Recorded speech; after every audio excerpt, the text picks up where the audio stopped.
দেশের গুণী অভিনেতা ছিলেন আহমেদ রুবেল। প্রয়াত এই অভিনেতা চেয়েছিলেন তার অভিনীত প্রিয় সত্যজিৎ সিনেমাটি সমাদৃত হোক আন্তর্জাতিক অঙ্গনে। সেই ইচ্ছে পূরণ হলেও দেখে যাওয়া হলো না তার। নেপাল ইন্টারন্যাশনাল কালচারাল ফিল্ম ফেস্টিভ্যালের পঞ্চম আসরে ইন্টারন্যাশনাল ফিচার ফিল্ম শাখায় প্রিয় সত্যজিতের জন্য সেরা নির্মাতার পুরস্কার পেয়েছেন প্রসূন রহমান।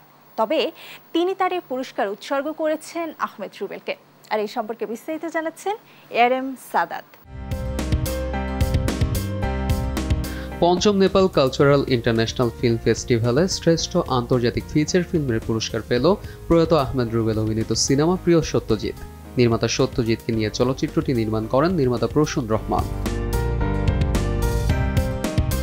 29 মার্চ থেকে শুরু হওয়া 3 দিনের এই উৎসব শেষ হয় রোববার। কাঠমান্ডুর ন্যাশনাল ফিল্ম ডেভেলপমেন্ট বোর্ড মিলনায়তনে উৎসবের শেষ দিনের সমাপনী সন্ধ্যায় প্রসূনের হাতে পুরস্কার তুলে দেওয়া হয়। পুরস্কার প্রাপ্তির এই খবর নির্মাতা তার ফেসবুকে জানিয়েছেন।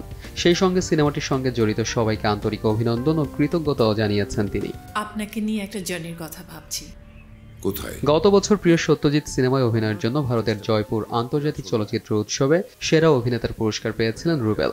এছাড়া সিনেমাটোগ্রাফি ও সম্পাদনা বিভাগেও 2টি বিশেষ পুরস্কার জিতে নিয়েছিল প্রিয় সত্যজিৎ।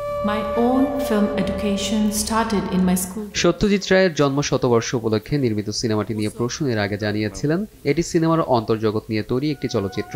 পরবর্তী প্রজন্মের নির্মাতাদের ওপর সত্যজিৎ রায়ের প্রভাব এবং কিংবদন্তি নির্মাতার প্রতি অনুজদের ভালোবাসা ও শ্রদ্ধা জানানোর গল্প। রঞ্জন বাবুর হাত ধরেই এই উপমহাদেশে ক্রিকেট খেলার প্রচলন শুরু হয়। 3 সময়ের 3 চলচ্চিত্র নির্মাতাকে নিয়ে সিনেমার গল্প বুনেছেন নির্মাতা প্রসূন রহমান। 3 নির্মাতার একজন সত্যজিৎ রায়, যিনি উপস্থিত না থেকেও সিনেমায় বিরাজমান। আর অন্য 2জন পরবর্তী 2 প্রজন্মের আহমেদ রুবেল এবং মৌটুসী বিশ্বাস।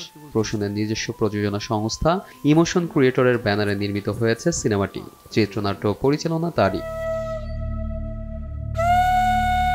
কিশোরগঞ্জের মশুয়ায় সত্যজিৎ রায়ের দাদা উপেন্দ্র কিশোর রায় চৌধুরীর বাড়ি সহ আরও কয়েকটি এলাকা ও পুরন ঢাকার একটি বাড়িতে সিনেমার শুটিং হয়েছে।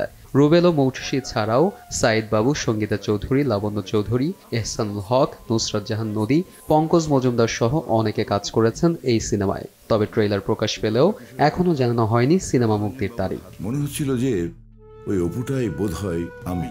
এআরএম সাদাত, দেশ বিনোদন।